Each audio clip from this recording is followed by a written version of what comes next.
Welcome to the Blackburn End Podcast. The season has begun and we are back talking about proper football. None of this pre-season stuff. We are back into the league. The sun is shining, the weather is sweet, but was the performance? Well, let's get into that one. So Rovers start the season with a 1-0 loss away to West Brom. The new boys give us a glimpse of what's to come with mixed reviews. It's still the quality in that final third and the set pieces which the fans are focusing on. But it's a cup fixture versus Bradford and the league game away to Blues that await the boys at Ewood. But the main story is, will Travis be here? But Mark, it's good to see you. How's the start of the season for you? Well, the journey down was okay. The weather was nice. The journey back was okay. The middle bit was, reminding me why football's absolutely rubbish and I don't like football at all. Well, we're going to get into it, but I've flip-flopped around how I felt about this game. Yeah. I did a lot of the social media stuff for us. I tell you what, let's get into it from the start. Let's play we're back to the match reaction audio that we do straight after the game. Let's get straight into this one. Well, first voice note of the season, and it's a tough one to take, that one. I feel like we should have got more out of the game. I think there's a lot of positives for us to break down, to be honest. I think there's quite a few negatives as well. I thought the new boys, in the most part, impressed me. Tavares, when he came on, seemed very much out of sorts. But generally, I think the new boys were all okay. The ones that frustrated me the most, I'll be honest, was the likes of Travis, Tronstad and Hedges. Hedges, for me, needs to really step up. We said on the podcast that it's an important season for him for his career, and I don't think he covered himself in glory. I think what we did see is that pace and strength in this team works. It really works. So we need to start surrounding the team with players like that. But yeah, lots to break down, mate. The penalty that should have been, a few decisions that might have gone a bit better for us. But yeah, I personally think a draw would have been the right result. But we'll break it down in the pod. It's good to have football back in it, man. What a wonderful, wonderful Saturday. I think they tactically really sussed us out, did a bit of a job on us. We didn't really look like scoring. We had one shot on target, and that was half a shot. Lots of work to do. I think our worries going into the season were will we score enough goals? Remains a worry. Learned a little bit about some of the new players, but I also think they weren't amazing. They just were well organised and did a bit of a job on us. Once they went 1-0 up, we never really threatened until about 20 minutes to go. We woke up, but still didn't think we were going to score at any point. So lots of work to do, lots to break down, buddy. See, I love these audio match reactions we do because it's quite fresh in our minds. It's how we were feeling in the moment. But I'm going to argue with myself now. I came away from the game feeling relatively positive. I saw some things that I quite liked. I saw some strength. I saw some pace. And I said that there was lots of positives, and actually there probably wasn't as many as I thought of. Now I'm looking back and seeing some of the highlights and kind of reliving it again.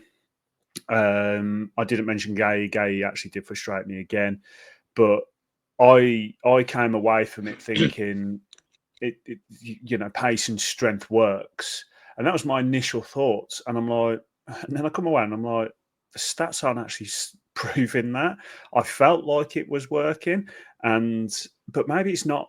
Maybe it didn't work as much as I thought it did, because now I've looked back, we didn't really get the opportunities. We had opportunities to make opportunities, but maybe it wasn't working as much as I thought. I mean, what's your breakdown initially? Now you've had a chance to look back. Similar to what my thoughts were at the time. I think we looked a team that reminded me of what we looked like under the early days of Ismaël, when we were kind of stuck between styles a little bit. I thought there were some positives. McLaughlin, for example, I thought looked really good on the ball. And he surprised me in terms of his performance. I thought it would be Wharton that played, but I thought McLaughlin looked better than I expected. I thought he looked very comfortable, and Hyam looks better alongside him. And I thought defensively, if you just take the back four, I think we looked more stable than I potentially thought we would do. But I just think as a team from front to back, we were too far apart. We were moving the ball too slow. I think playing Denev and playing Hedges on both sides means that you've got two similar players that nobody's looking to penetrate. Not going to work. Or Hashi was isolated. We missed Cantwell. And Travis and Tronstad reminded me of Travis and Tronstad away at Portsmouth when they looked way off it. When they, if you remember back when they came back from injury and they just looked to shadow themselves. And there's some details in that, and I think they were on the wrong sides, but we can get into that. But I was concerned mainly by the thought. I felt that going into the season, Ismail's strategy and Ismail's style of football is all about going hard early. So I thought in terms of the season, but in terms of games, and I was a bit concerned that I thought we didn't look quite as sharp as they did. And that's a worry because I've looked at the fixtures and I think we need to have a really decent start. And I'm not overreacting, but after what I've seen on that first game, I think the fear side of it, when I was looking into the league table and where we would finish, looked more of a possibility than the positive side of it. I think we look like we are going to struggle to score goals, and I think there's a lot of work to do. Yeah, so initially, when I was watching the game, I saw glimpses of quite a few things I liked. So I was seeing that pace, I was seeing some penetration. In the first 5 minutes, I'd fallen in love with Axel Henriksen straight off the bat because he was just putting himself about. And I just realised actually he was being really clumsy. But you could tell he's got some energy about him. The frustrations for me being about the players that we had last year was obviously I've got a certain expectation of them. Excuse me, sorry, my voice is going today, by the way. I've had a weekend of coaching and my voice is going, so I apologise. And Hedges, we called out saying that he was someone that had to have a big season. He got his start and he was quite ineffectual. I don't think he was terrible. But he was ineffectual. And when you've got wingers, you want your wingers to impact the game positively, obviously, but you want them to impact the game. And I didn't hear much from him or Deneve in the first few minutes. And I didn't quite like that, but I felt like we started relatively energetic and pacey, but then we just completely fell away in the first half. I mean, it was a scrappy goal to concede. We'll get into actually the game as individual moments shortly, but it didn't really wake us up. I wanted to see a little bit more, but then we started to have these moments, and in the second half it was much better. And I think that's why I was focusing on with my match reaction audio, as I'd seen Carabao come on and cause havoc. I was interested to see Gay come on with this plan B that we've spoken about, and he can't time a header to save his life. He was just, I mean, there was people saying, well, the ball wasn't played into him properly. It was right in the area he should be going and timing, and he would have won it if he timed his jumps properly. So there was a few moments like that were frustrating me, but I felt like it was just that final third again. It's what we're talking about. And I don't think just buying a goal scorer is going to necessarily help, because it's not like we've got, I mean, to bring it back to Sam Gallagher, where I felt like he was missing chances and he wasn't putting his head in the way. We wasn't actually putting the ball into the areas where we was having chances and scuffing them, or the keeper was making saves. So it's the creativity side. Now, we didn't have Cantwell. We didn't start with Cantwell for various reasons that I've heard. Apparently, was he not fit, but then he's been filmed in a club or something, or is that something that I didn't know? Slight thigh strain, I believe. A slight thigh strain. Okay, so we didn't have much creativity in that final third. So when you're starting the game and you've got a young lad that's just playing in that number 10 that hasn't played in the league before, when you've got Deneve that's making his debut that was being relatively quiet, and then you've got Hedges that's, not playing great. I did feel sorry for Hitchen because he wasn't going to get opportunities.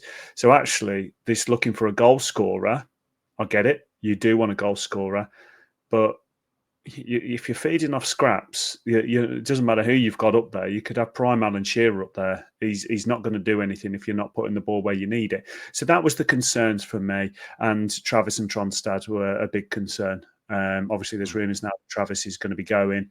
And after the performance this weekend, I'm not sure he's going to be missed from a footballing point of view, but I could be being harsh on them too, but they were extremely ineffectual.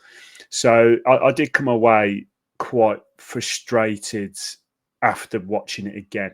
So the first time I saw positives, and I think I was just trying to focus on positives, so it's like that thing where if you focus on something, you see that, and that's what I saw.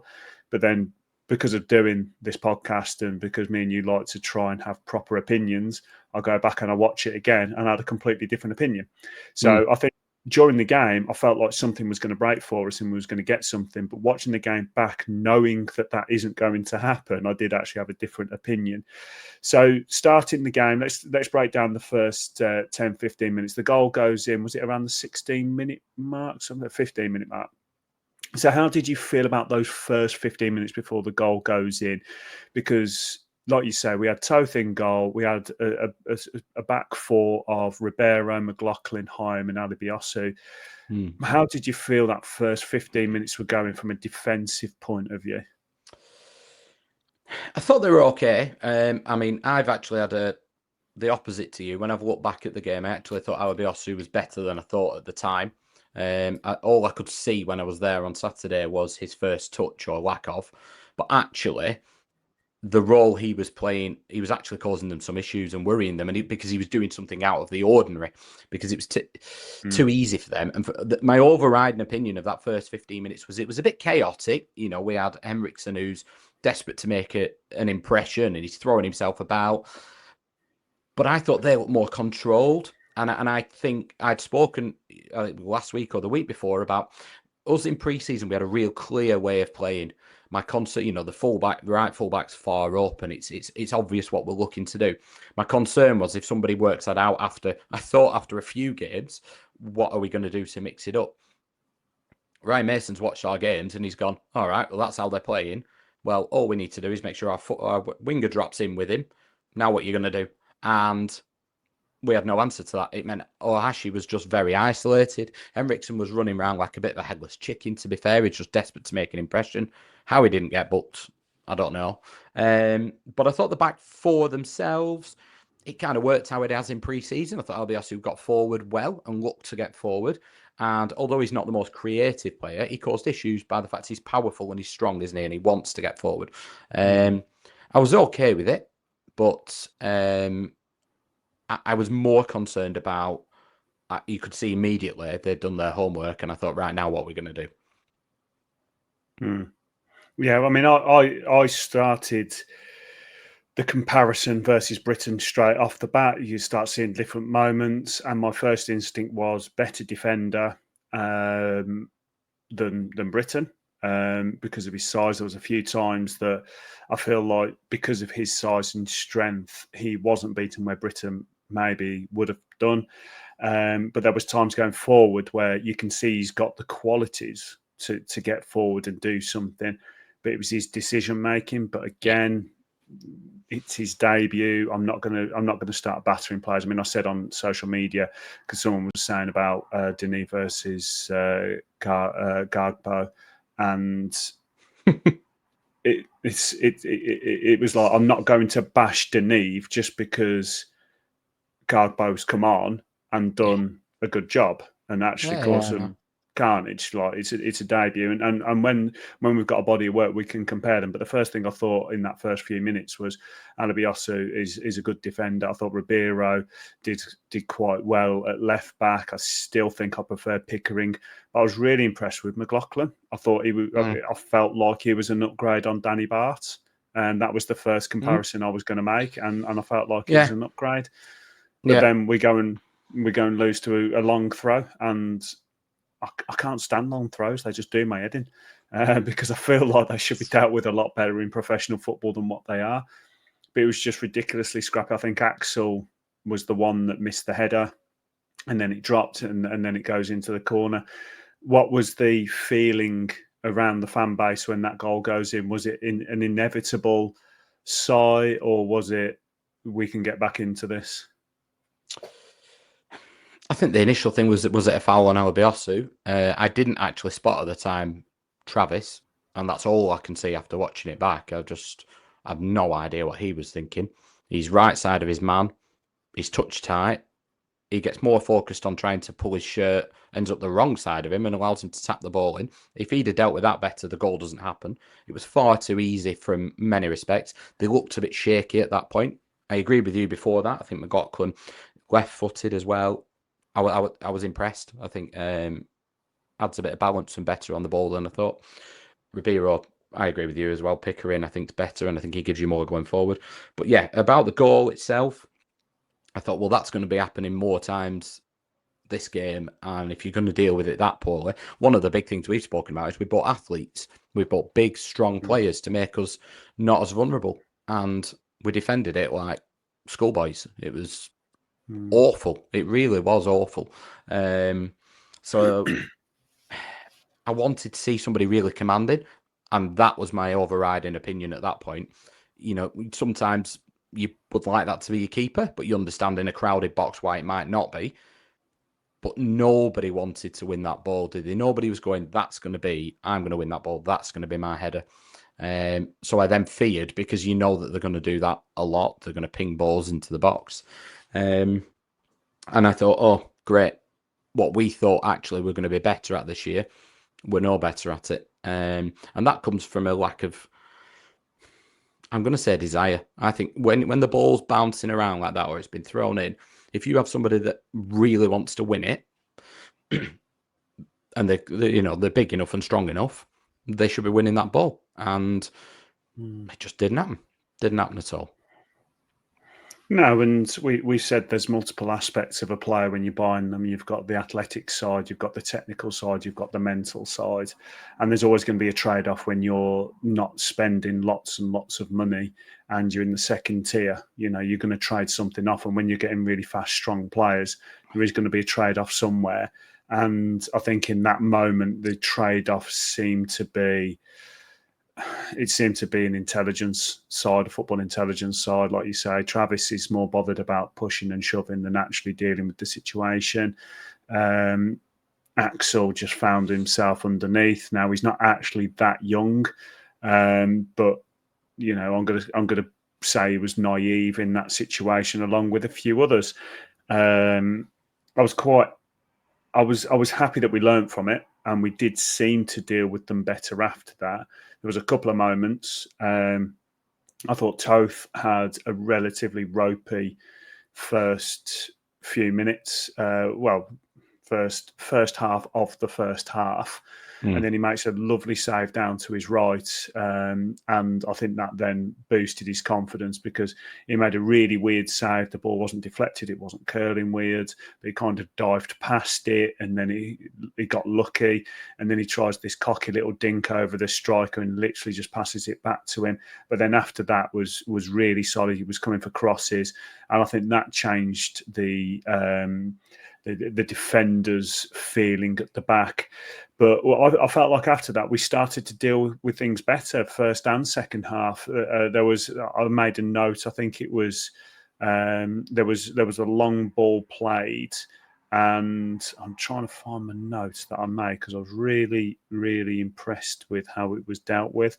I think it was the one with but there was a long, and he did like a little really touch. High. Yeah. And he dealt with it, little touch, lovely little pass off. And I could see some confidence coming in that centre-back pairing. And I was quite chuffed with that.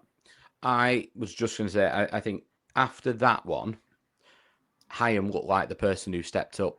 He looked to me like he was going, well, someone needs to take charge of these situations. And he was doing that. And I saw probably a confidence to do that in himself. Yeah, maybe it's confidence in Toth behind him as well, that if, I'll go and deal with it if I don't. But yeah, I think he stepped up to the mark, and I was impressed with them as a pairing. Not the best centre-half pairing in the world, but I was impressed with them. I thought, do you know what? they're better than I thought they would be as a pair. Yeah. Because I had no expectations of Maguire. What I've seen in pre-season, he looked a little bit off it, but that could have been fitness. And I just thought Water would start. So I was intrigued to see how we got on as a pair.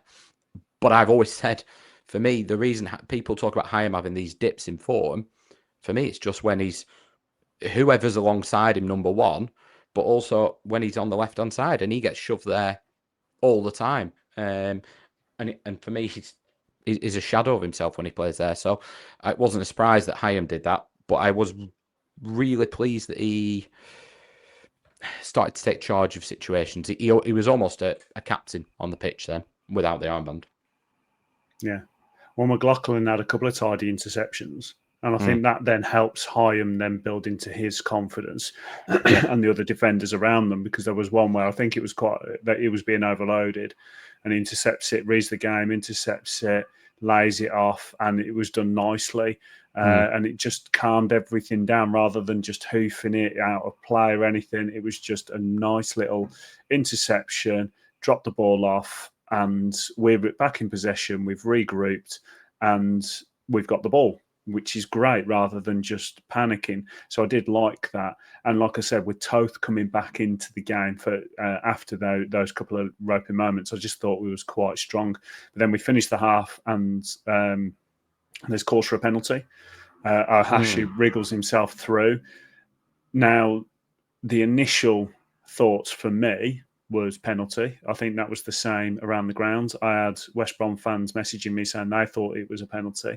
But now there's a lot of people saying that it wasn't and that he was looking for it. My opinion now, looking back, I think it was a penalty. I think it should have been a penalty. I think the way he kind of threw himself down didn't sell it. And actually, if he'd just gone with the natural, going down, I think he would have got it. But the fact that he twisted his body around and made it that little bit more dramatic didn't help. It's one that would have been given at Ewood, but because you're away, I think the ref bottled it. What's your instincts now you've looked back? At the time, I thought it was a penalty, but I think the ref was reluctant to give anything that first half. He didn't want to book anybody, and then he got card Tourette's, didn't he, in the second half? But yeah, I completely agree. Watching it back, I don't think it's a stonewall like I did at the time. It looked like he just made a massive error at the time. He didn't give Ohashi anything really all game, and it was the way he was throwing himself down, I think, the way he was falling, even when he was fouled. But I think Ohashi went down a bit early. I think he's gone down, felt a tiny touch on his ankle and has gone down. And actually, the guy's reached for his shirt as well, but he's already on the way down. I think there was almost 2 penalties in there. But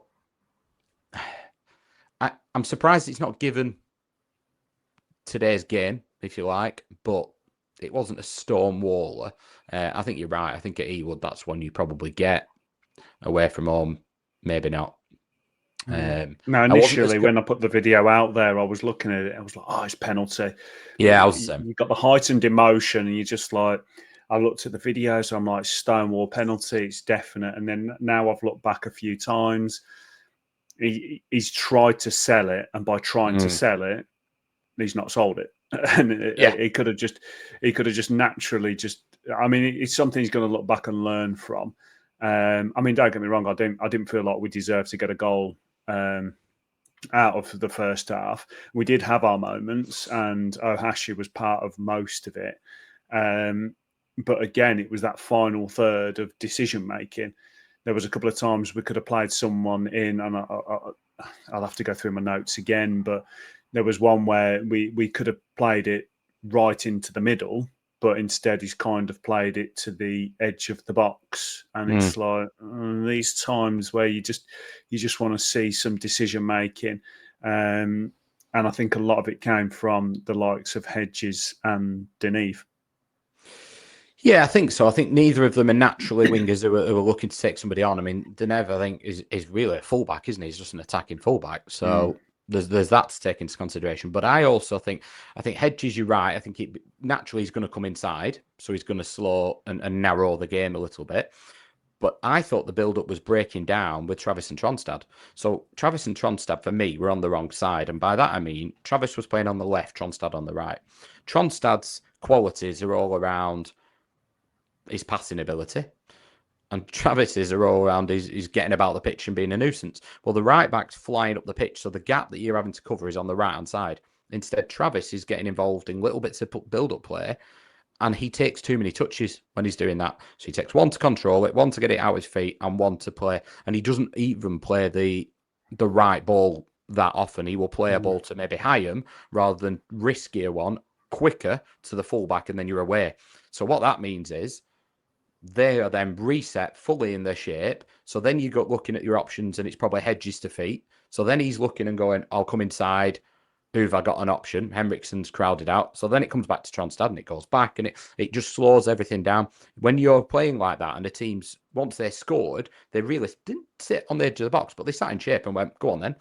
And what was happening was the ball was going to Dinev, couldn't get down his line. It was coming back to Ribeiro. It was going to Travis. He was turning, hitting it to Hyam because he didn't want to risk the other pass. And then it was going to Hedges, back inside, back across. And it was just too easy for them. And I think what you need in that situation is you've got different options. You have a Gay that you can ping the ball in and then get around him. But in the second half, nobody's ever around him. Nobody's around Ohashi. Nobody's close to them. And I agree with you about Gay's heading as well. You need somebody who's better on the ball than Travis to go maybe find Alabiosu quicker, and the ball's moving quicker and it's got them before they can get into shape. Or you need somebody that's going to drive forward like a cardboard. And we didn't have any of them in the first half. And I think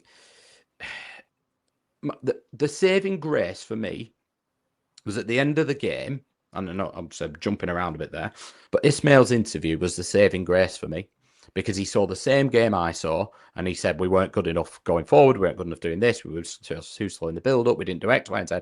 And I'm okay with that. If you're seeing what I'm seeing, even if he's not telling you it, but he did, but if you're spotting the things that we are spotting, that's okay, because then at least I have some faith that you're going to work on it and try and fix it. If he'd have come out and said, you know what, I thought we played really well and we were unlucky, we deserved a draw, I'd have been more concerned, even if he was protecting the players. But he saw the same game we did. And it was too slow. It was too predictable, too safe. And that was probably in starting 11 as well as the way we were playing. Yeah, and I'm not, like we said, we're not going to overreact after one game. We're not going to overreact after seeing some players for the first time. I mean, you could have a player that impresses you one game, and then he has 10 games where he frustrates you. That's football.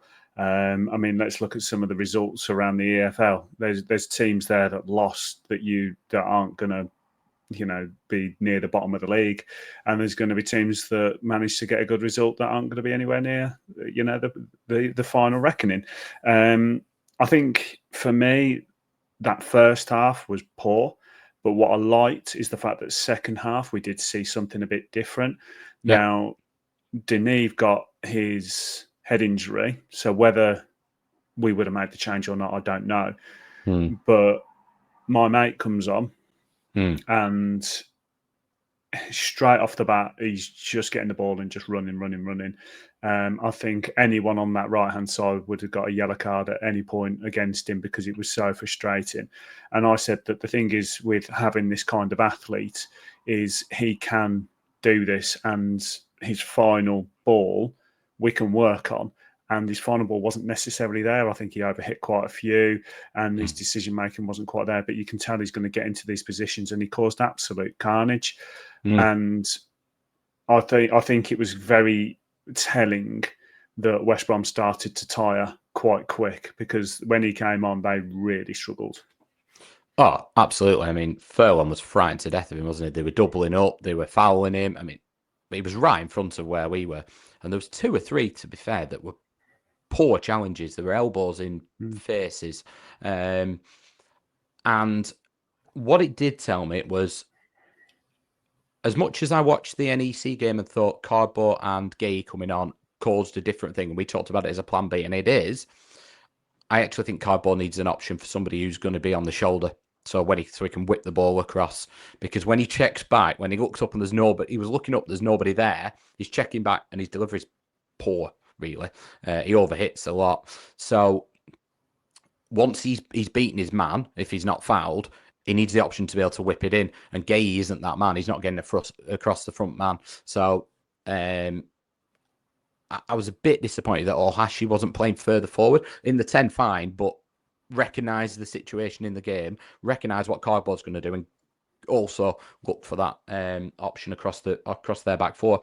But yeah, I understood. I've seen a lot of people saying he should have started, and I get that. But I understood why he didn't, because if he's not going to be able to play a full game, bringing him on when they are knackered or they're going to tire causes absolute mayhem. So I can see both sides of the coin with that. I think, is he the better of the two and the better option? Absolutely, that's not in doubt. Does he give us an option that is far more attacking? Absolutely not in doubt. But I can also see the logic with bringing him on, because I think as the game goes on, he's particularly if they are chasing the game, then I think you've got that counter-attacking threat. But we need teams to come on to us. That's my overriding opinion. We are going to struggle if teams are sat in their shape, and you have to come up with a different option. Then you move the ball quicker, or you go longer. Because if they're getting into their shape, we're not good enough to just break teams down. Certainly not without Cantwell. No, and that's when we talk about that football intelligence thing. If you've got the ball at your feet and you're scanning to create these different opportunities and seeing what your options are, as you play a game, you should be figuring out where these options are before you've even put your head up, because of just your experience of how you've been playing that game and how they've been playing, or what the manager's been telling you. And you could tell there wasn't that. I agree with you. I felt like Ohashi was being pulled into that number 10 quite a lot. And I think that came down to Henriksen playing how he was playing. I mean, a couple of notes I made of him is, as much as I loved his energy, he was being pulled into 2v1s quite a lot. So West Brom would have the ball. They'd be playing up against a player, and then you'd see him fly in and pull himself out of position, and then we'd win the ball back, and then he'd be out of position. And that happened quite a few times. And I was like, just trust your man. You're not actually helping this situation. Trust your man to deal with this player. Stick with your assignment, whatever it is. You don't need to be flying in and pulling everyone out, because if you pull out, there's another hole there. So then Ohashi comes back. So then once we do win the ball back, you've got 2 or 3 players out of position just because you've decided that you wanted to show a little bit of energy. And it was something Smodics used to do, which irritated me. It's trust your man, trust him to do his job, and then you just do yours. So that was that. I did notice that with a little bit. And then when Gay did come on, I expected more. I'm not going to lie. I expected more. I didn't necessarily expect him to come on and get 2 goals, and we're all celebrating Gay, saying he's the second coming. But he came on, and it was nice to see Ohashi drop into that number 10. But I wanted Gay to win more than what he did. I felt like it wasn't necessarily anything based on what he was being passed, how he was being passed or anything. I just think it was a lack of timing from him, and that could be various reasons why, but he just didn't seem to win his headers when he was jumping up for them. It didn't seem like he was timing it correctly and getting it right at the peak of his jump. It seemed like he was on his way down every single time, and that was really frustrating, because he could have really offered something for us and opened it up for us. Yeah, and I think, like you've talked about Henriksen there, he's had one training session. You can kind of understand why he was doing what he was doing. What disappoints me a little bit with Gay sometimes, it's not necessarily just him, but we still don't see him any nearer. So every time he wins the ball in the air, or doesn't, but when he does, his headers always seem to go too far away from somebody, or they're too short for somebody. We don't yet seem to have figured out, Maktar, you win the ball, you head it to this area, and somebody else's job is to be in that area. It always seems if somebody's in that area, it goes too far for them. So then it's like maybe where Hedges looks like he should be, or Hedges stays out wide and it's too short. There's nobody, you would imagine, Gay comes on, he's going to win the ball, or Hashi just buzzes around him and picks up the second ball. It never ever seems to work like that, does it? And you're right, Gay misjudges some of them, but I also think it's almost like they don't work on it. I'm sure they do, but if you think back to the Burnley game last year, he'd only just signed, and we'd clearly worked on the fact that Gay wins that ball and Weimann buzzes around him. Now, I don't think we've worked on him scoring from 25 yards, but quite often there's a disconnect there between Gay and the rest of the team.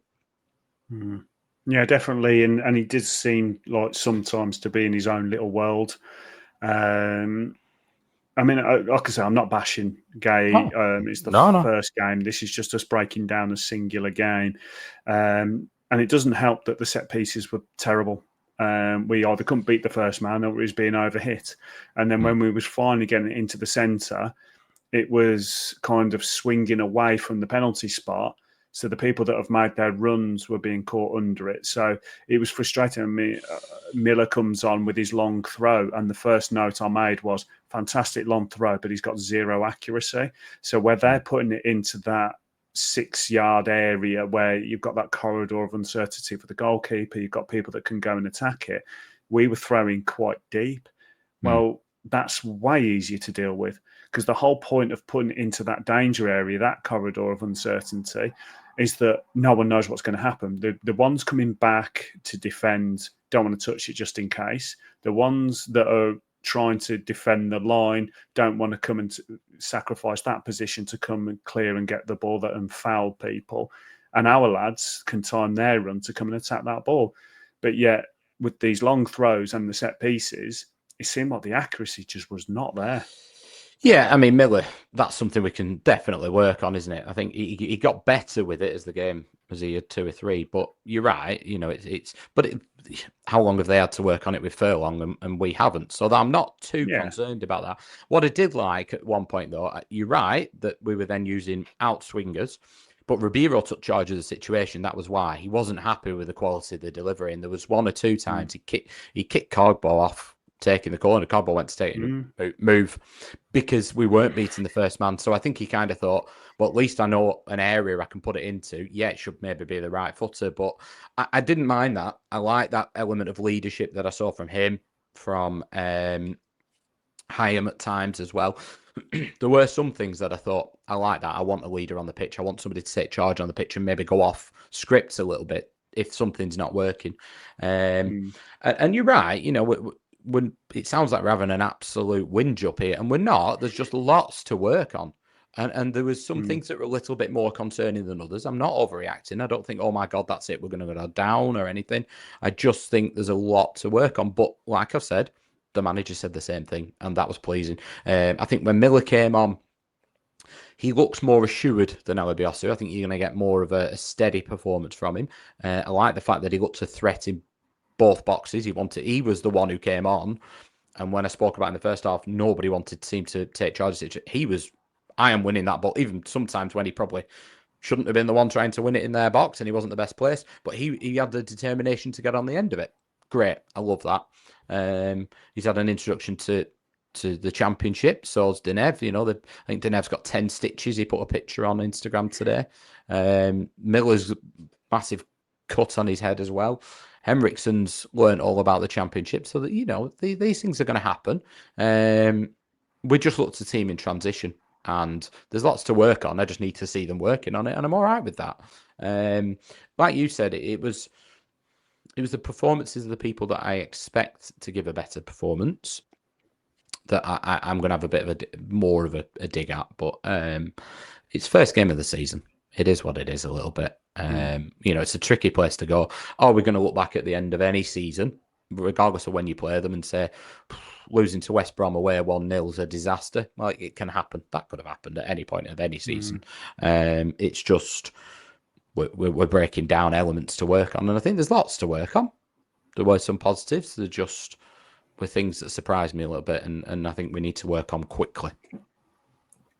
I think that's the thing. I mean, we've basically talked about the game now. I know they get the sending off, which was going to come, but just because of the amount of times that we were running at them, Ohashi was obviously getting the ball at his feet and having a little run as well. So you could tell it was causing them issues, and that red card was going to come.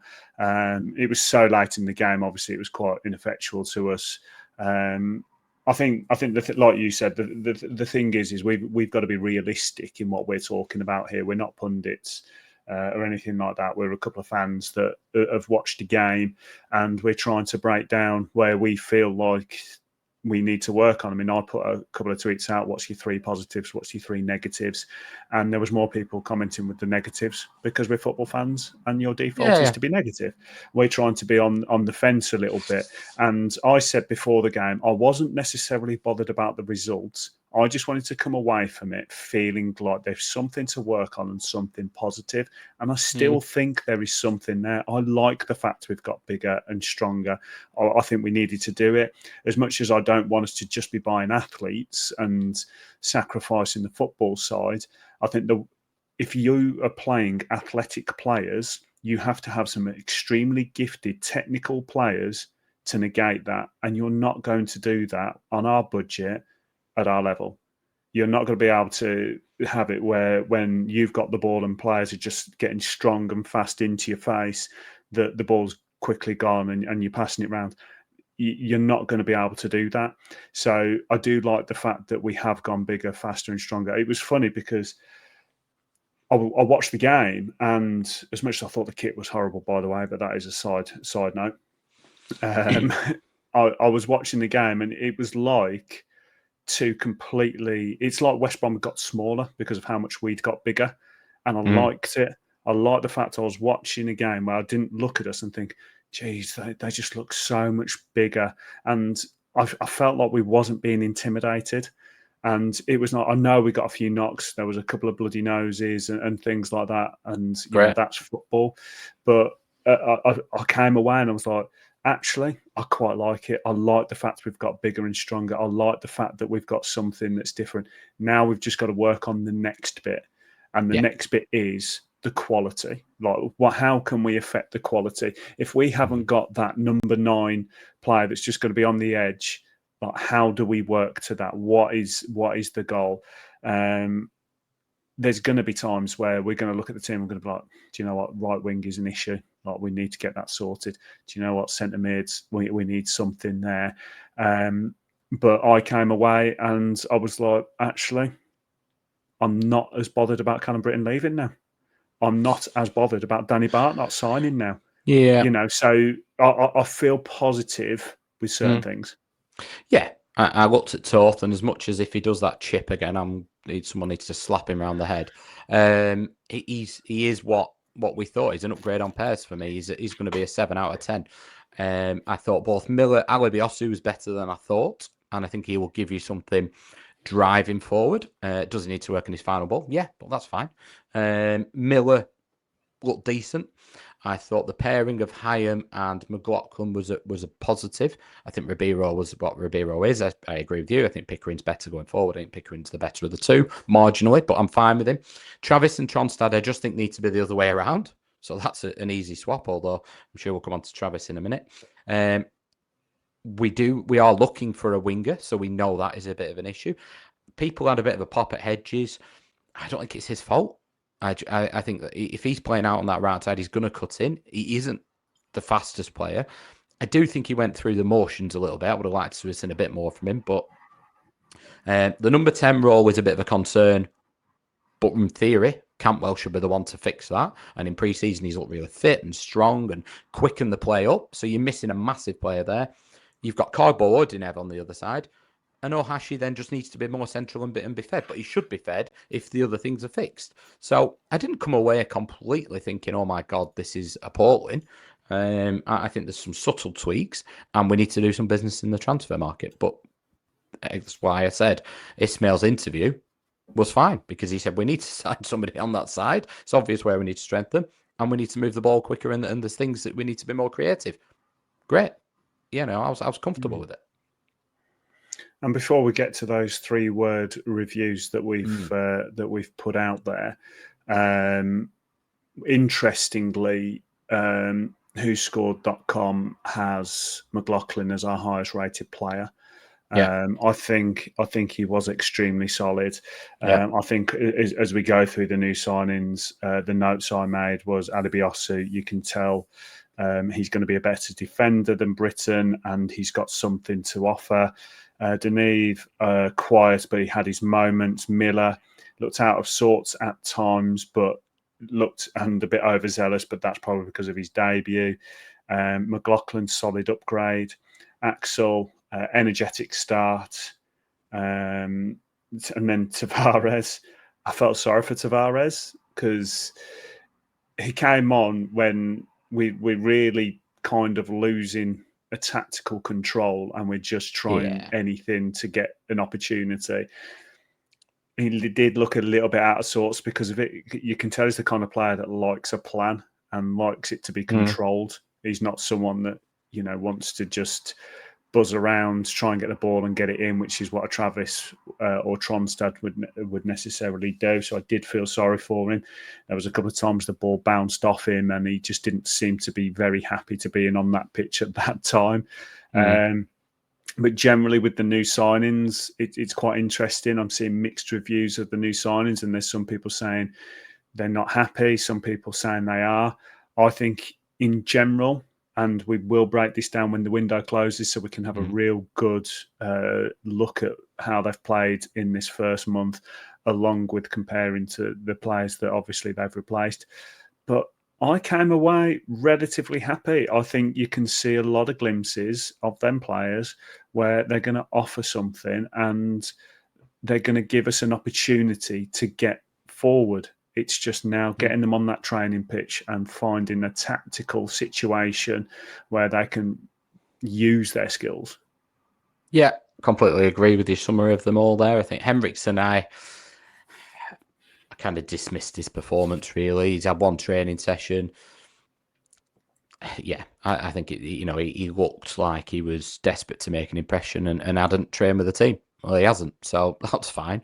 I think Tavares, you could tell he hadn't had as much pre-season as the rest, but he came on in the 81st minute. I think he'll play against Bradford. What I did see was somebody who was looking to try and play that ball out to the fullback quicker. So I can see what we're going to work on with him. He just needs a bit of a pre-season now, doesn't he? Really, he's about 4 weeks behind everyone else. He missed 4 weeks through injury. So I was all right with it. I think McLaughlin was my big... Albion was better than I thought. I think he needs to work on his first touch, but he was better than I thought. But McLaughlin was the one for me. Yeah, I think he was probably our man of the match alongside Hyam. But he's 28. I think I'm right in saying he's left-footed. He's better on the ball than I thought. I was worried when we lost Danny Bart, but actually I feel more. I'm comfortable. We've replaced him with and a left footer, so I'm happy with that. Yeah, I think he was the big bonus, if you like. I don't think he was amazing, but he was a big bonus, yeah. Yeah, I think he's definitely going to end up being an upgrade to Danny Barton. I can say that after one game because, like you say, because of his age, because of his experience in the league, unless something catastrophic happens, I feel like he will be an upgrade. Everyone else, obviously, it's going to be up in the air, and we can discuss that later.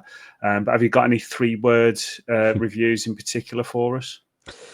Yeah, I've got a few. Gary Python Purvis said huffed and puffed. I think it was fair. We had Stephen Weaver, sideways, lacked ideas. I can agree with that as well. Michael Heat, disappointed, don't panic. But Owen Charnley, right winger required. Yeah, fair. I think that the funniest one I had was from Aaron Boyce, though. Cut the hedges. I do feel like Hedges was getting a bit too much of the brunt. I know that I've sang his praises in the past, but I'm also one of the ones that are now saying that he does need to improve. But I don't think it was necessarily. I think he is a good plan B in my opinion, and I think he's someone that you do want in the squad. I think it's pretty obvious we are going to go and find a right winger, and we want one. And he's not the answer. I think he will be someone that when he's coming off the bench, we can expect something different, whether that's positive or negative. But yeah, I do feel like he got a little bit too much of the brunt of things. He didn't pull any trees up, did he? But he that wasn't a hedge and tree joke either. But he did kind of what I expect him to do. And I think if you're going to play Alabiosu and you're going to play Cogbo on the left, then you probably need a Hedges or Dinev if you can do that role. You can't have everybody just gung-ho, and I think he does know when to drop in. I think the problem came because we had Dinev and him, and we were moving the ball slow.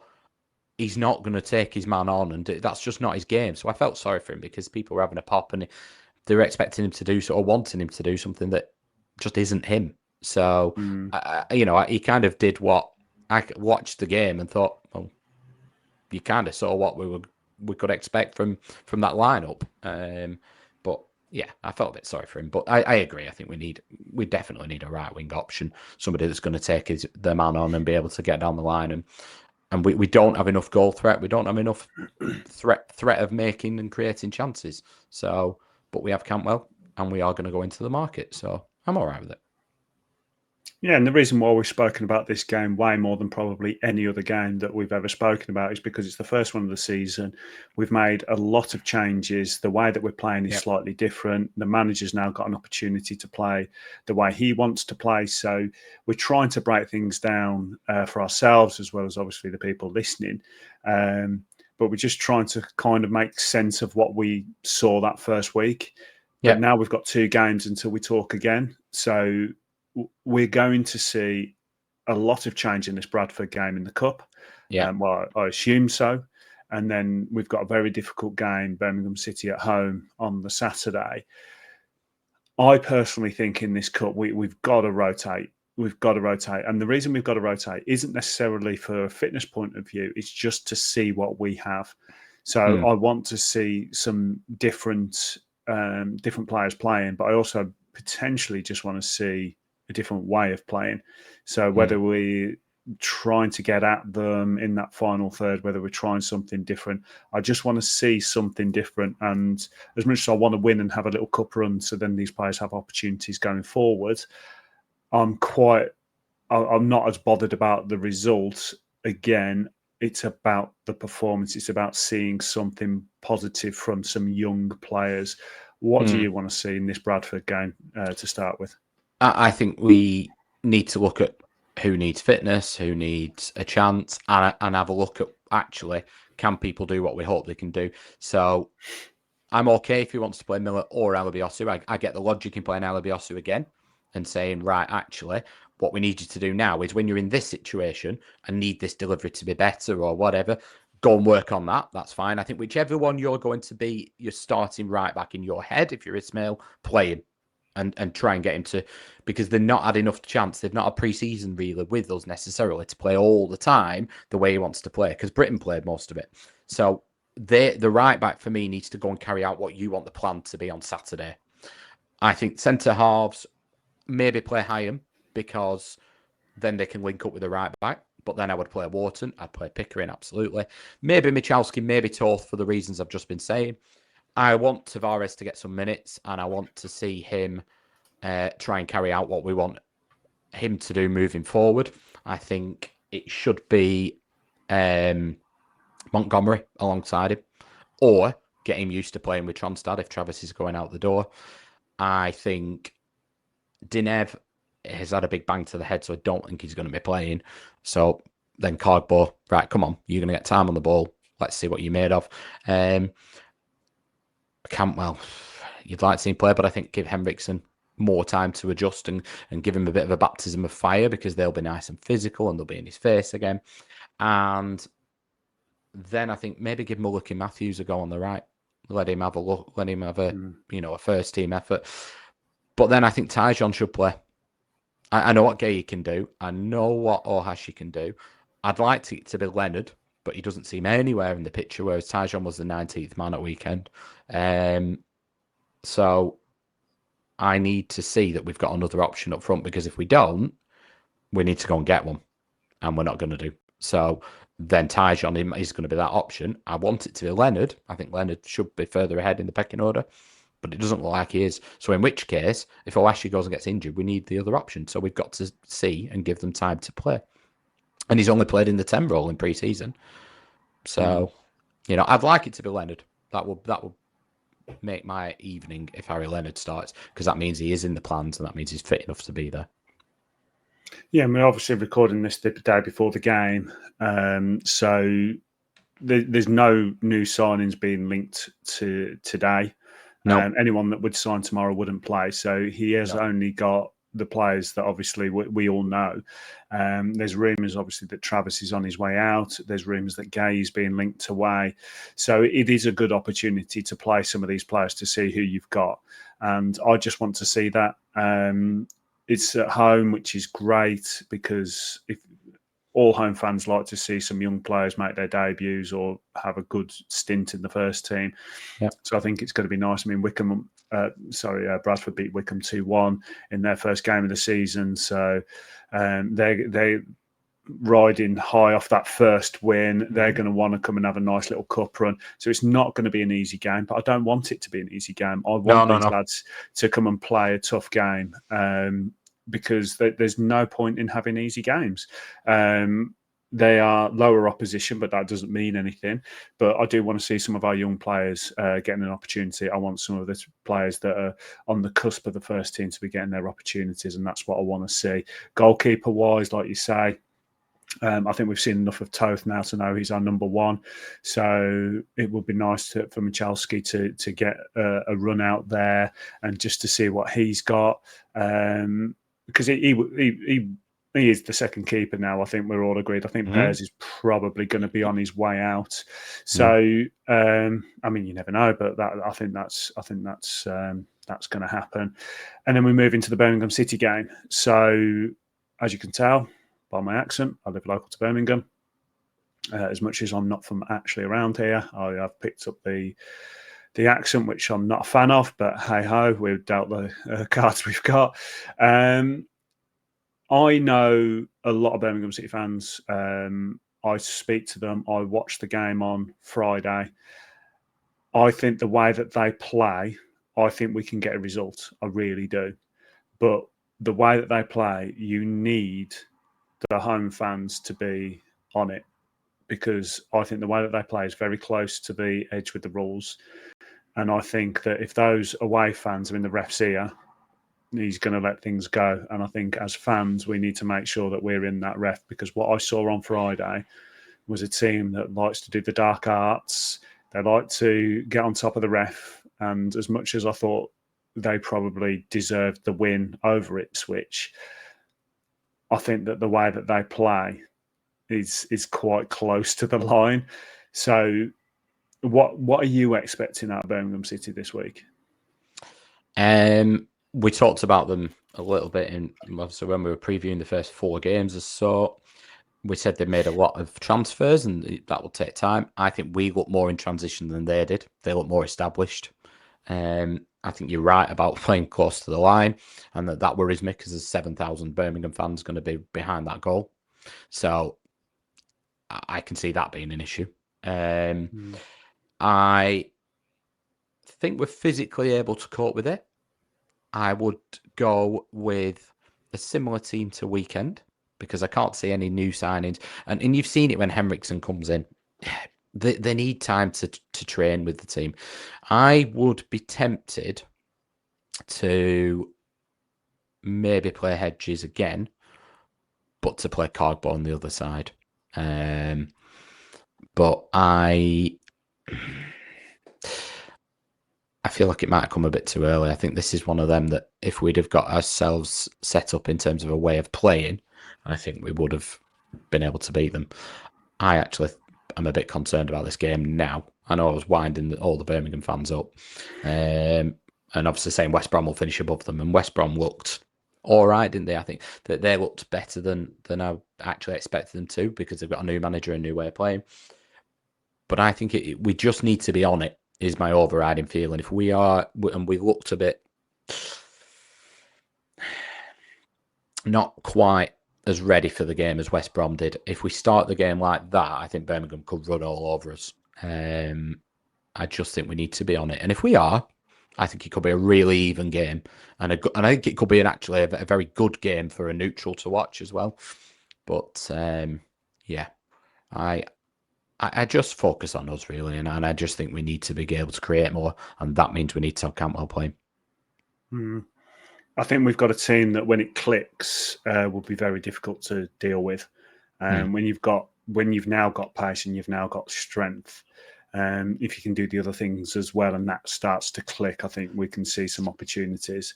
From what I saw on Friday from Blues, I think they're going to have a strong start. I think they work really well at home because of the emotions of the stadium, the emotions of the players, the way that they play. I think the opposition players coming in, they just don't like it, and I can understand why. I think it's quite an intimidating atmosphere.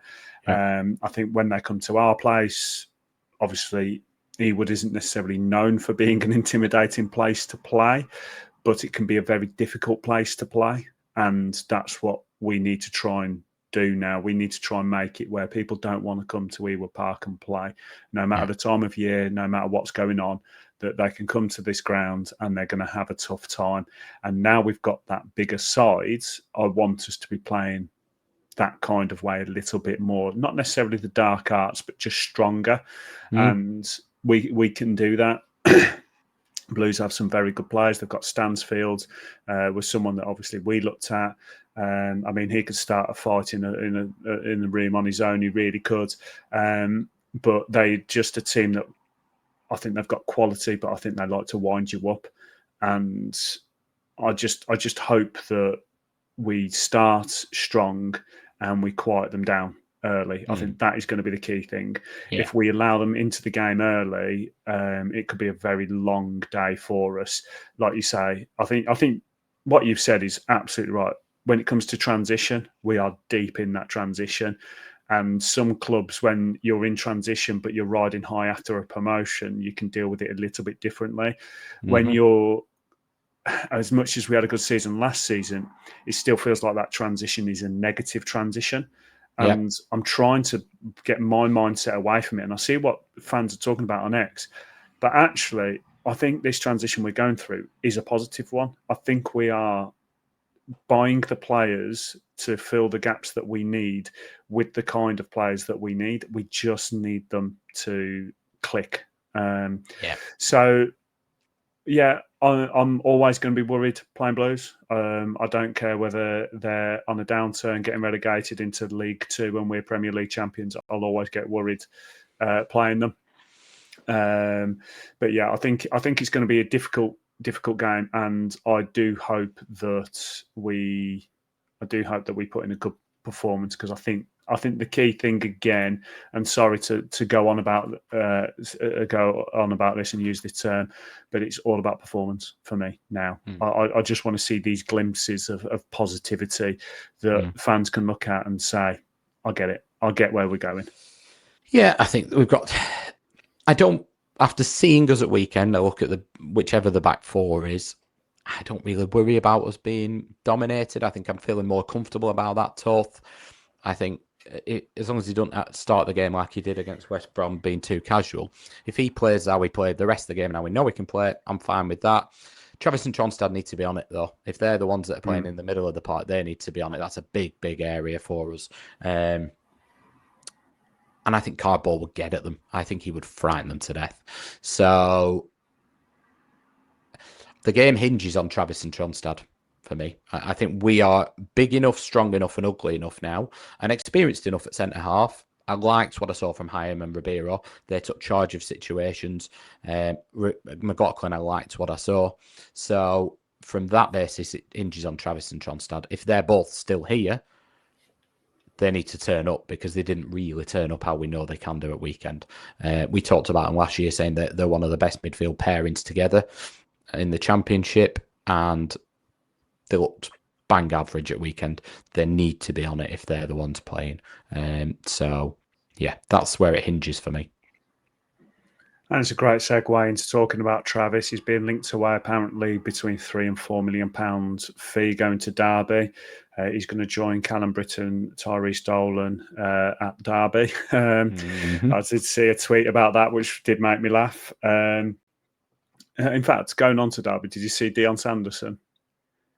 Came on in the 90-odd minute, and then they conceded 2 goals and lost the game. And people are calling for him to be sent back and everything. Absolutely brutal fans are, aren't they? Do you know what? I saw some people giving Danny Bart stick, and I almost wanted to stick up for him. I was like, listen, if you don't want him, give him back. Should it have made me chuckle? I've got to be honest. When I saw the score, I did have a little smirk. Yeah, it did make me chuckle. But anyway, so let's get back onto Lewis Travis, who is apparently the Lord and Saviour of Derby County. Yeah. I'm flip flopping around again with Lewis Travis. I mean, I was his biggest critic up until last season. I was more than happy to let him go. If he gave me 600,000 and a packet of crisp, I would have accepted it. And then he has last season, where it seemed like he was massively important on and off the pitch. And then the more I'm looking at him now and how we're trying to play, the more I'm seeing he doesn't necessarily fit into that. And you do need to have a Lewis Travis in your squad, someone that comes around, buzzing around the dark arts, kicking players in the refs here and things like that. But after the weekend, and again, I don't want to jump on anyone in particular, but I did think actually you are quite replaceable as a footballer. So off the pitch, I know that he does a lot. I know that he's a leader. On the pitch, I like the dark arts, but I feel like you can replace that with someone that is actually a better footballer. So if I got $3.5 million for Travis, I think I'm okay with it, but it does depend who we replace him with. How are you feeling about this link? I think he's clearly going to go at the end of next season. So forget who he is, forget any individuals. If they are going to be leaving on a free, I think you possibly need to sell them. But I go back to what I said last week, the week before. If I think we are looking at Tavares, Montgomery, Henriksen being the future of the club. They are the ones that are going to be, we see as growing into the team, but they're not ready yet. There's no way Tavares is ready to start the season and play every single game, or Montgomery. So if we are going to lose Lewis Travis, I think, would we pay $3.5 million loan fee for him for a year just to tide us over? Well, absolutely not. So therefore, he, if that's what you get offered, $4 million, whatever, he's got to go. But I think we would miss what he brings right now, and I think we would have to replace with almost a like for like. I don't think we've got it in the building. I don't think Forshaw's experienced, but he's not what we would need. I think we'd need to go and get somebody who's experienced in the Championship for me. A loan of a Tyler Morton again wouldn't fix it. It would need to be somebody who's just a bit more streetwise. But what I saw at weekend was, I don't think it was for a lack of effort, but when Lewis Travis is bang on it like he was last year, he's at his best when he's full of emotion and when he's driving the team on. And if he's just slightly, his heart's not quite in it, no, all right, I am sort of saying that maybe it wasn't at weekend. Something wasn't quite right with Lewis Travis at weekend. He's there was a couple of times where he tried to sort of take the ball when he wasn't switched on, that somebody was behind him. He's not a good enough footballer, and this sounds horrific, but he's not a good enough footballer. Like Tronstad can kind of get away with it footballing wise. Travis is all about his energy, his heart, his determination, his will to win. He's got to be fully on it for that to be the case. And if he's not, then yeah, he is replaceable in a footballing sense. But we need to replace the will, the desire, the housery, and all that elements. And I don't think we've got that in the building. So that's my big concern with it. But equally, if he's not going to sign a new deal, £4 million, £3.5 million, I think we've got to take. And I don't think he's a player that is as effective if his heart's not in it. I think when we saw him under Thomason, even when he did play, he didn't feel happy, he didn't look comfortable. We saw he was far less effective. And I think that's the Lewis Travis that we would possibly see this year. Somebody who's not 100%. I think he will always give 100%, but there's a difference between giving 100% and being all in. And in terms of determination and your head being right. And if he's not, then that version of Lewis Travis is replaceable. The version of last season's Lewis Travis, different ballgame. I think we desperately need that in our team. But I don't think that's necessarily there after seeing him at weekend. So I think we've got to cut our losses and learn from it. Like Ismaël had said, we can't get in this situation time and time again. But my concern will be who needs to come in, because somebody has to come in to replace him. We haven't got that in the building from what I've seen so far. No, and £3.5 million, if we could reinvest that, I think you could find someone that does that kind of role. Personally, it was interesting because I'm glad you've said what you've said, actually, because I did make a note this weekend. Because one thing I noticed about Travis is he wants to be the focal point, he wants to be the main man, but he's not good enough to do that. And it sounds brutal what we've just said, but he needs to know his role. So I remember we was talking about the fact that he was arguing that he wanted to be a number 6 or a number 8. I can't remember what we said, but he wanted to change his position. And he obviously has this sense of ability in his head of what he should be doing on a pitch and how he should be doing things. But I haven't seen it myself. I haven't seen him unlock defences. I haven't seen him scoring many. I mean, I know he has scored a couple of good goals, but I feel like it was luck more than judgment at times. He's not someone that in that centre mid position offers enough from a footballing point of view for me to scoff at 3.5 million. It just depends what you do with that money. And I'd like to think that we would get it to actually reinvest into that position. I do genuinely think we could upgrade. I mean, we questioned Tronstad coming in and he became a player that was important. I think we could upgrade him. I really do. It's just, and I do feel like it's falling into what we said last week about trying to change that ethos of the club. And if he's someone that's constantly negative around the changing room, moaning about certain things, they might just think, you know what, you're not necessarily what we need on the pitch. You're definitely not what we want off it. So whether he's questioning stuff and fans can come in and say, well, someone needs to question things that are going on. Absolutely fine, but they're the ones that are in control. And if they're seeing someone that's around the changing room and constantly talking to coaches and the upper echelon saying that this is wrong, that's wrong, they're going to say, do you know what? We're happy to let you go. Yeah, I think I would say two things on it. One, I think we need to replace him if he goes because of the things that I've spoken about. But the attributes he brings are not necessarily the most expensive of attributes to sign from somebody. That's exactly it. Yeah. But number two, the version at Derby. If he goes to Derby, he'll feel loved. He'll feel wanted. Eustace gets the best out of him. He'll look a very good midfielder again in the Championship. And we would look at him with, through the lens of, bloody hell, we could have done with that. But what I saw at weekend was, if he's not actually able, he gave 100% of his effort. He was trying his best. But if your heart's not fully in it, he's not the same Lewis Travis. And I think, I don't know, only he knows this, but if he stayed for the full year, would we get the version that Derby are going to get? And I don't think we would. And I don't think he's then effective enough. And I think he'd possibly even find his way out of the team at some point with Tavares replacing him or whatever. He has to feel really, really loved. And I think he would at Derby under Eustace. I have no doubts. I think they'd love him. I think he'd be a success there. But I just don't know if that version is available to us, if that makes sense. And there's a lot of people also talking about, someone that's come through the ranks leaving again, and they're not happy about it.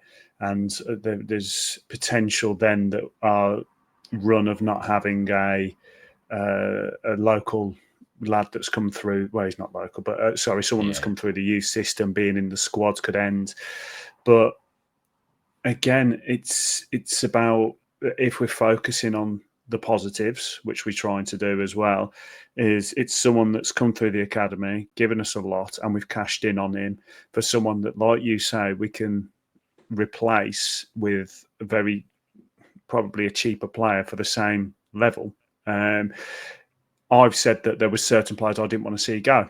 I didn't want to see Callum Britton go. I didn't want to see other players go. There was players like Sam Schmodix, who I felt like was potentially a one-season wonder that I think you've got to cash in on as long as you're spending that money sensibly. I was the same with Brereton Diaz. But Travis is one that previously I was happy to see go. Whether I'm happy to see him go now is different. I'm satisfied with him leaving if that's reinvested properly.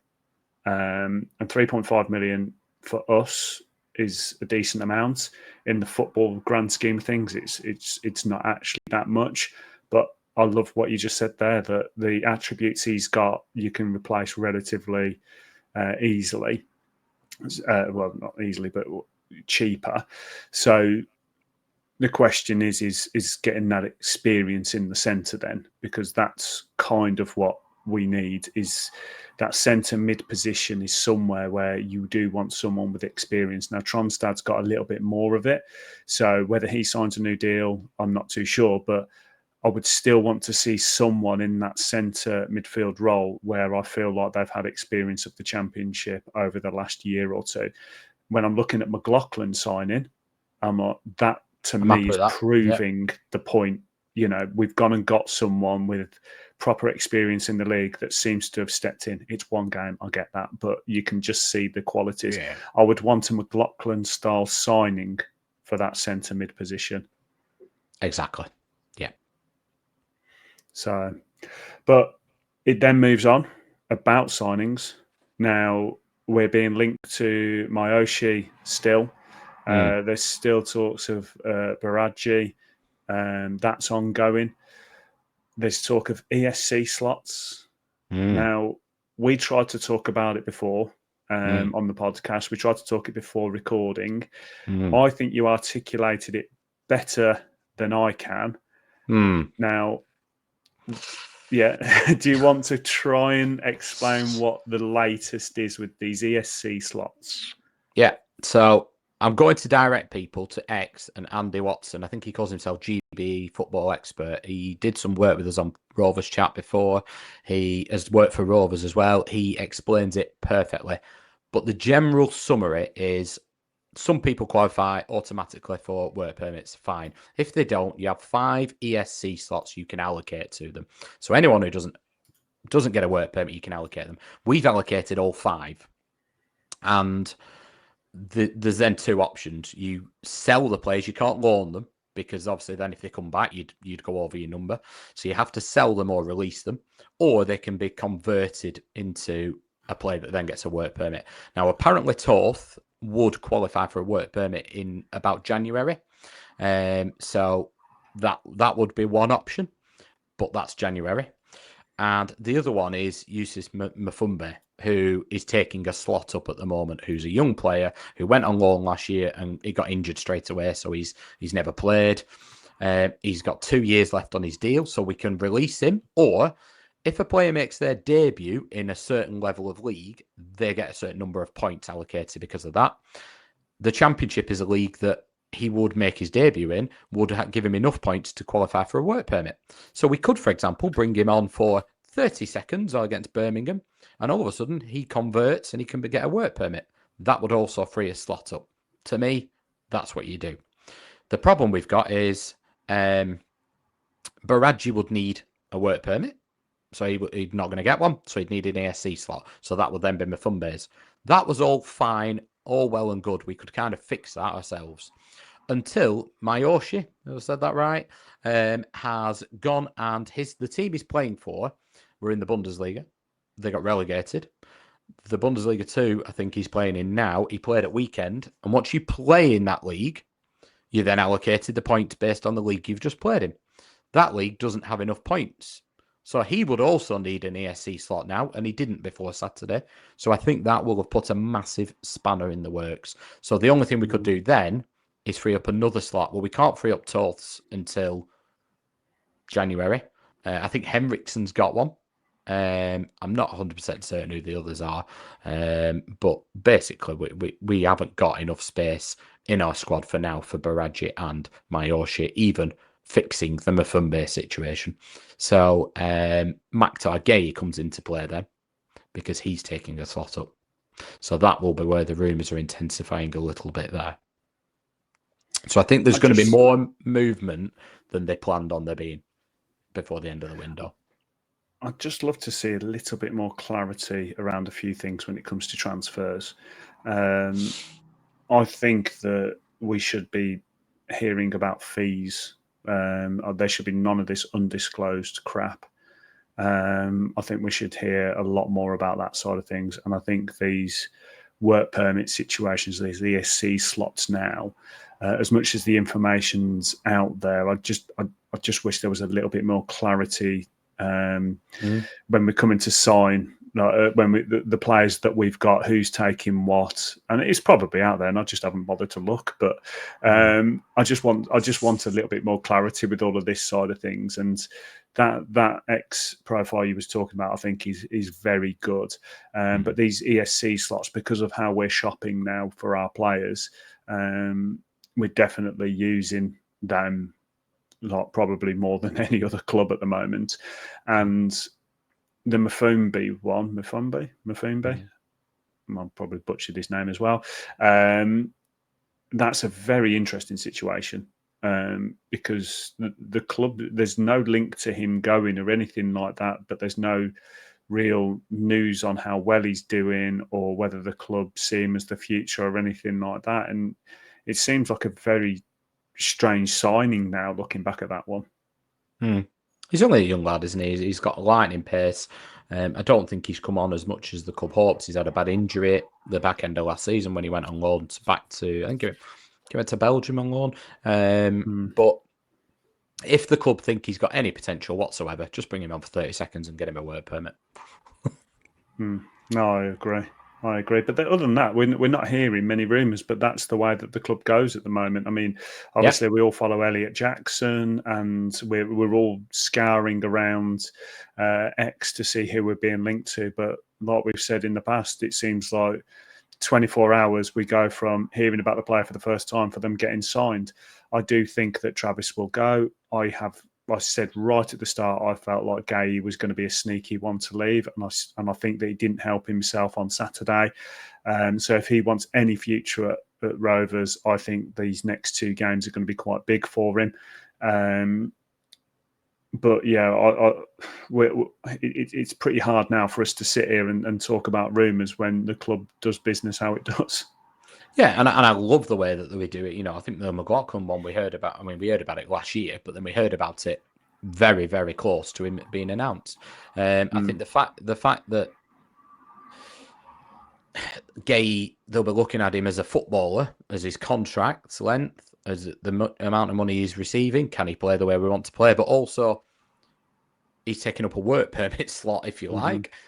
All these things will be in the mix. I think we've yet to see. Pears isn't even on the bench at weekend. Pears must be leaving. Travis, I do think, is going to go by the sounds of it. Ismaël talked about he wants one more, at least one more, being a winger. I mean, I think he'd love a striker as well. But unless somebody leaves, so if Travis leaves, Pears leaves, potentially Gay leaves. I mean, Cantwell was looking amazing in pre-season in the sense of he looked fully fit. He talked about how much he benefited from pre-season. If he's not reliable enough, could he be another to go out the door? These are all going to be people on decent money as well. So all that will be in the mix. I think there could be a very, very busy end to the window yet, ins and outs. And I think Ismail's comments that weekend were really, really telling. I like the fact that he nailed it for me in terms of the way that we played.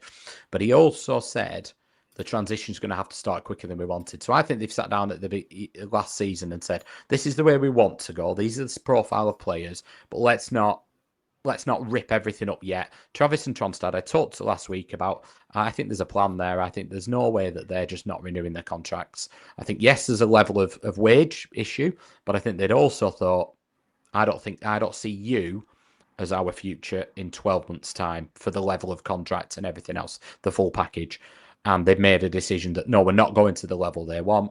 If they go, they go. I don't think they wanted to necessarily play, let's just say, Montgomery and Tavares there yet, or Baradji. But I think his comments of the transition is going to have to take place quicker was telling that actually, ideal world, Travis and Tronstad play for 12 months while we phase them out. But I think that's who he was referring to, that they will be transitioned out quicker, which means that we will be more unpredictable, we'll be more inconsistent, and we might not have an amazing season. But it puts us in a better position for 12 months' time, if you want to look at it that way. But I think there's going to be more business than they're expecting to do now. I think they've kind of drawn a line in the sand, and we'll see some stuff happening. And I'm okay with that if they've prepared for it. Like I said, I don't like it when we seem to be firefighting. If they've prepared for this and you're right, and they're saying, well, actually, we don't think you're worth this, and if you're going to go, you go. We've got X player waiting that we can go and get for half the price and cheaper wages on a longer contract. I'm okay with it. And this is why I'm looking forward to that first podcast after the window closes, that we can actually break down a lot of what's gone on, and we can start to do some speculative predictions for the January window. But I'm seeing some movements now that seem positive when it comes to some of the signings. The fact that we've seen some of the players now come in and actually, okay, they haven't hit the ground running. They haven't come and got man of the match in the first game and stuck one in top bins. But we've had some signings now that we can look at and say, okay, for the price that we've paid and for what we needed, they've filled it, they're doing a job, and they're showing glimpses of someone that can really improve. Yeah, I just think my concern with it is that for the reasons that they probably would have ideally kept Britton, Travis and Tronstad for now, at the very least, is a lot to change, and you're ripping up. My worry is that you're bringing people who are inexperienced and aren't able to play 3 games a week. In terms of, I don't mean physically, I just mean mentally in the Championship. It's very draining. You need people who know what that feels like. You need people who know what it's going to be like when you're walking out at St Andrews and say, right, listen, when you walk out there, you need to be ready for this. You need people with that experience. And I'm okay with it if we don't leave ourselves short of that. And I think the McLaughlin sign is a perfect example of actually, he knows what he's going to be walking out to, and he'll be able to share that. I think Miller looks like he's going to be able to cope physically. You know, he's been in the SPL, whatever that is, but physically he's not going to be intimidated. He doesn't know what St Andrews is going to give him. He doesn't know what walking out at Millwall's going to be like. And you need to make sure that we don't lose the sight of that as well, I think. But and to build on what you've just said there as well, they're going to have experience of playing certain players as well. So the players coming in from different leagues, they're going to have to do way more homework on who they're going to be facing as a player. So if you've got someone that you've played on a Saturday and then you're going straight into a game on a Tuesday, that's less time to train, but then they're going to have to be doing their homework on X player that that a McLaughlin, like you say, has played 3 or 4 times. Yeah. You know, he might say, well, I know that this player plays this way, so I don't really need to do my homework on him as much. I can concentrate on something else. Whereas in Ali Biasu, but we'll use Britain as the example. So Britain might be looking at a left winger and saying, well, I know that left winger likes to cut in and do this, this and this. I know he's got a little tail, probably going to be exploding down the wing, or he's going to explode inside. He's going to have done that, whereas Adebiosu is not going to have that body of work behind him to actually go into a game as quick as from a Saturday into a Tuesday and say about this left winger. He's going to be then having to study his game and all this kind of work that he's now going to have to do to prepare. So I completely understand what you're saying there. It's not just the experience of going to a certain ground, it's playing certain players as well. Yeah, I mean, the flip side of that is particularly from an attacking sense, that's positive because nobody knew what Ohashi was going to do. Nobody knew what Carbo was going to do. So it works both ways. I think defensively, though, you benefit from having that experience. Offensively, you're actually better being a bit of an unknown. But yeah, he was honest, wasn't he? He said it's going to happen quicker than we planned. Or not planned necessarily, but quicker than we wanted to. Was probably the what he was saying. I think the only thing with Baraji, if he's the one that they want, he's got, is it a stress fracture on his foot that might need an operation? So not only is he potentially, did we want to bring him in earlier and he's got the work permit issues, he might not be physically ready. But I think let's just get him in the building if he's the one that they want and they've decided, get him in. No, exactly. And obviously the people listening, you're all going to have opinions. Make sure you'll put your comments down below. What do you think of the new signings? Is there anyone in particular that worries you? Or let's talk positive. Who do you think is going to have a really good future? Who's going to be a future cult hero of Rovers? These are things we're going to talk about in a few weeks. I'm really looking forward to the close of the window so we can break things down, because I want to talk about who's going to be a future cult hero for Rovers, who's going to be a bust. But I want to concentrate on the positives. But yeah, what did you think of the game? What do you think of the signings? What do you think of the Travis situation? Where do you want the club to be going over the next week? What do you think the score predictions are going to be against Bradford and Blues? All the good stuff that we've spoke about. But Mark, thanks for joining me this week. No worries. We are just heading into injury time. As always, we've managed to get a nice night. It seems to be 90 minutes all the time, doesn't it, really, when we've got games? But no, I enjoyed it. Thank you very much, Mike. No worries. And like most Rovers games are 90 minutes, it's sometimes we do really well in that 90 minutes. Sometimes, we have a bit of a lull, but I feel like today we just talked because that's what we love doing about Rovers. We just love talking about Rovers. It's great to have a game to talk about, positive or negative. We just love having a topic to talk about. But like we said, do all the good stuff, like, share, subscribe, make sure everyone's listening, because we're enjoying this, and we've got a couple of games to talk about next week, and I'm sure we're going to be talking about a couple of positive results. Well, I hope so. But have a great week, and we'll see you next time.